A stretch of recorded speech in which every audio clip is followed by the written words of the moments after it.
Hi there, students.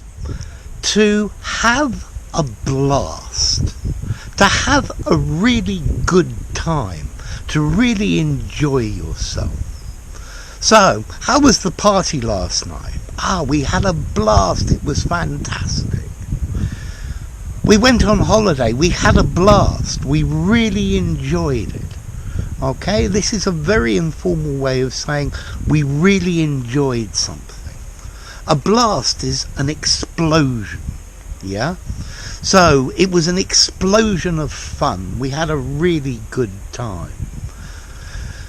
You can also say it was a blast as opposed to we had a blast. The party was a blast. It was brilliant. It was fantastic, yeah? We really, really enjoyed it. I really suggest you go to this festival, because last year we went and we had a blast. The festival was a real blast. Okay, so a really informal way of saying we really enjoyed ourselves. If English is boring, it's difficult to learn.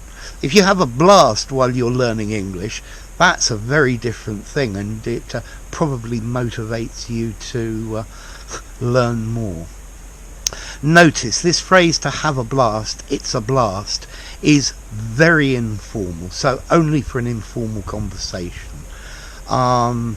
In a more formal setting, I think I would say we had a really good time. I really enjoyed it. It's great fun. It's very interesting. Yeah, it's something you should do.